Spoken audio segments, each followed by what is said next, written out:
चलिए, तो सिंघू बॉर्डर की तस्वीर तो हमने आपको दिखाई। अब जरा हम आपको यूपी और दिल्ली बॉर्डर पर लेकर चलते हैं, NH9 पर, जहां मेरे सहयोगी राकेश पांडे मौजूद हैं और उनके साथ मौजूद हैं किसान यूनियन के सबसे बड़े नेता राकेश टिकैत।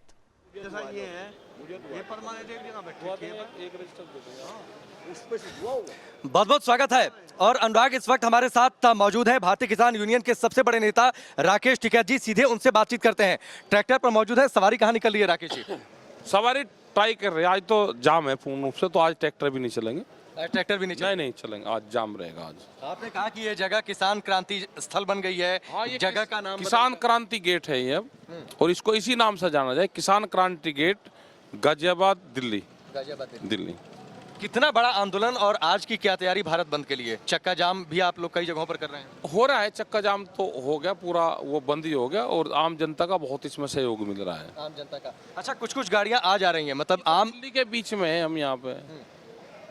जाम तो पूर्ण रूप से, क्योंकि किसान तो गांव में बसता है, तो गांव में तो पूरा हो रहा है। ये शहर के लोग हैं, अपना कहीं दिल्ली जा रहे होंगे, कहीं वहाँ जा रहे होंगे, तो निकल रहे। और मुश्किल से 2% लोग हैं, तो जरूरतमंद लोग भी होते हैं ना इतने तो। अच्छा, मतलब और 11 से 3 जो आप लोग कह रहे हैं कि वो कंप्लीट चक्का जाम रहेगा कंप्लीट कर लिया लोगों ने, तो पहले ही कर लिया, 11 भी नहीं बजने दिए, वो तो शुरू से सुबह से कर लिया, सूरज निकलने के साथ ही कर लिया। सरकार कह रही है कि कल अगले दौर की बातचीत होनी है, उससे पहले आज भारत बंद। तो ये दबाव बनाने के लिए आप लोग कर रहे हैं, अपनी ताकत दिखाने के लिए? क्या दबाव बनता? किसान दबाव बनाता तो ये 8 दिन लोग को यहाँ लौटता क्या? हम तो समझौते वादे आदमी हैं।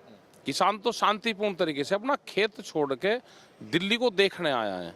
दिल्ली में जो हमारा हिसाब किताब दिल्ली ने नहीं दिया, उसका हिसाब किताब लेने। तो दिल्ली देख रहे हैं आप लोग? दिल्ली तो देखने आए यहाँ पे। दिल्ली कैसी लग रही है? दिल्ली तो अंदर जाने देंगे तो पता चलेगा हमारे ट्रैक्टर क्यों चमचमाती सड़कों पर को नहीं चल सकते। भाई हमें आज से 30-35 साल पहले भी हम दिल्ली गए, वोट क्लब पे हम रहे वहाँ, 10 दिन हम वहाँ पे वोट क्लब पर रहे, तो हमको जाने दो वहाँ पे। क्यों, क्या दिक्कत है? पार्लियामेंट भी नज़दीक है और बात भी होती रहेगी। क्यों लोगों को परेशान कर रखा है? आंदोलन कमोबेश शांतिपूर्वक चल रहा है, लेकिन बीच में 1-2 घटनाएं हो गई, उन पर आपकी क्या प्रतिक्रिया? घटना तो ये पॉलिटिकल पार्टी वाले हैं, ये जो सत्ताधारी हैं, पुलिस प्रशासन के लोग हैं, यही करवा दे। एक टायर जला दो, कह लगे जी आग नहीं कर दी। क्या कोई किसानों ने कोई बीजेपी का कार्यालय जला दिया या कोई वो कर दिया हो? अरे तो शांतिपूर्ण तरीके से रहे। हमें तो अब आग से वैसे ही डर लगे, आग जलाती तो 22,000 रुपये का मुकदमा लगता है, जुर्माना और लगा में ये। अच्छा, करीब 20 से 22 पार्टियां आप लोगों के समर्थन में है। अलग अलग राज्यों में, खासतौर पर जो गैर भाजपा शासित राज्य हैं, वहां पर ज्यादा असर है। ये क्या जो सरकार कह रही है कि विपक्ष इस आंदोलन को हाईजैक करने की कोशिश कर रहा है? किसान इतना कमजोर ना कि कोई इसके आंदोलन को हाईजैक कर लगा। विपक्ष का काम है, उसको अपना काम करना चाहिए। वो हाउस में भी मुद्दे उठावे, अगर कोई दिक्कत है तो उनको सड़कों पर भी अपना प्रदर्शन करना चाहिए। लेकिन आप लोगों के मंच पर नहीं, मंच पे कहाँ आ रहे वे? दिन दान में कोई आ जाता होगा, घूमता काम, रात को तो नहीं हाल उठा देखा कोई कंबल में।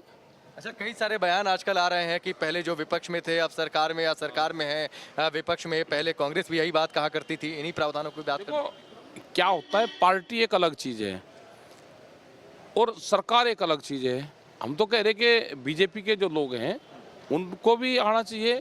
भाई मंत्री ना हुए हमारे आंदोलन में, लेकिन बीजेपी के लोगों को तो समर्थन करना चाहिए हमारा, वो भी तो किसान ही है। भाई सरकार, हमारा आंदोलन किसी पार्टी के खिलाफ नहीं है, हमारा आंदोलन भारत सरकार के खिलाफ है, जो उन्होंने कानून बनाया उसके खिलाफ है।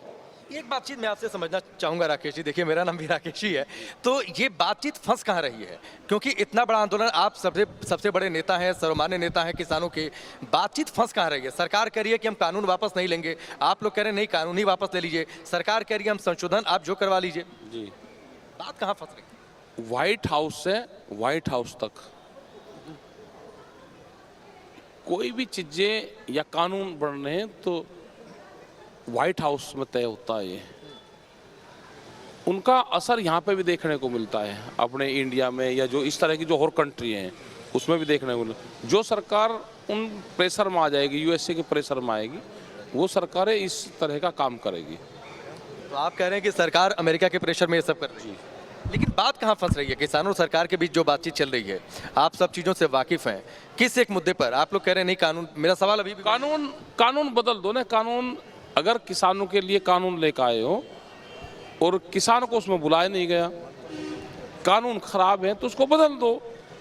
देखो सरकार तो कह रही है कि संशोधन हम कर देंगे। नया भूमि अधिग्रहण एक्ट बना था, उसमें कांग्रेस की पार्टी थी, सरकार थी। स्टैंडिंग कमेटी की जो चेयरमैन थी वो सुमित्रा महाजन थी, वो बीजेपी से थी। तो सब लोगों ने एक नया बेहतरीन भूमि अधिग्रहण एक्ट बनाया। हम लोग भी सुमित्रा महाजन से मिले जब वहाँ पे पूरा वे सुनवाई कर रहे थे, और हम लोग भी वहाँ पे मिले उनसे, और अपना हमने भी दस्तावेज दिए और हमने अपना पक्ष भी रखा। तो हर किसान संगठन को बुलाया गया। चलिए, किसानों तो को वहाँ आप पे बुलाया। सुन रहे हैं भारतीय किसान यूनियन टिकैत ग्रुप के नेता राकेश टिकैत को, जो बड़ी बेबाकी से बात कर रहे हैं, सरकार पर भी सवाल खड़ा कर रहे हैं और विपक्षी नेताओं पर भी, ये कहते हुए कि देखिए किसी भी दल में इतनी हिम्मत नहीं है कि वो किसानों के आंदोलन को हाईजैक कर सके। हालांकि उन्होंने तंज जरूर कसा विपक्ष के नेताओं पर कि अगर कोई नेता नजर आता है तो दिन में तो नजर आ सकता है, लेकिन जब कड़ाके की सर्दी में सड़कों पर अन्नदाता बैठा हुआ है तब विपक्ष का कोई भी नेता किसानों के साथ मंच साझा करता हुआ या यहां पर सोते हुए नजर नहीं आता है।